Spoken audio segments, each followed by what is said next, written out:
is Justin from Shield.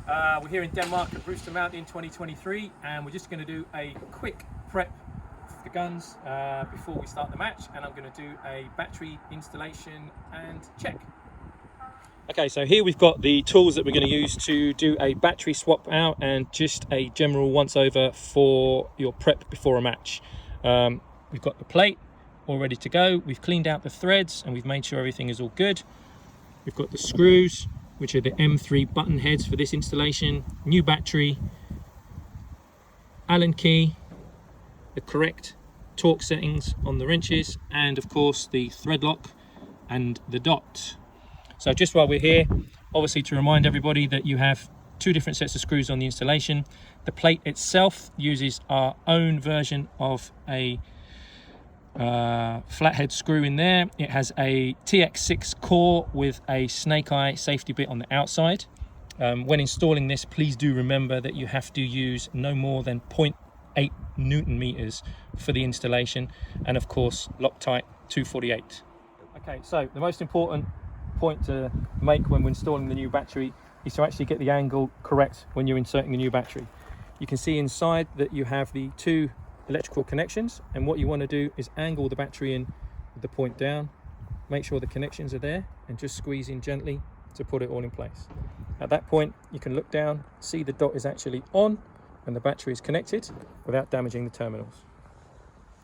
Okay, so the next part of the installation is we're obviously going to put the new screws in. We've changed the battery, we've made sure the battery is functioning, and we're going to go ahead and use some Loctite to actually keep the threads all in place.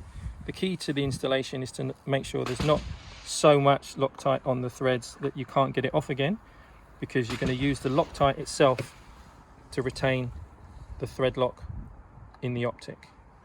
I have my torque set up here, which is at 0.8 newtons with a 2mm bit. I'm going to go ahead and install that. Just going to get it started.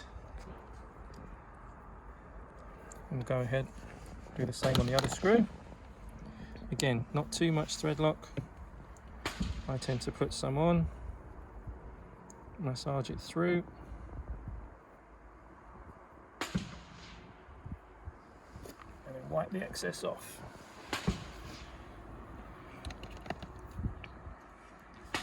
Again, get the installation going, make sure it's all nice and square in the threads.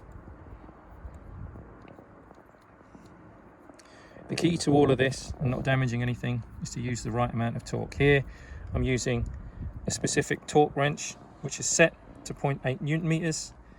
I'm relying on the thread lock rather than brute force to retain everything. Once we tighten it up, you hear the clicks.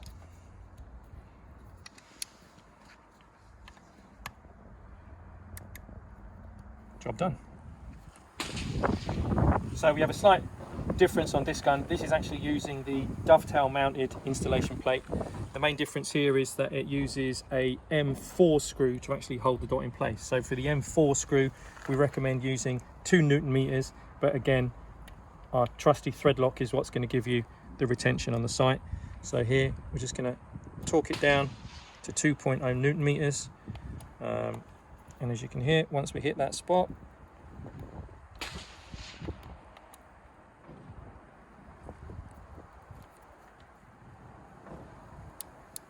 get the click, we'll know that we've hit the spot. Job done.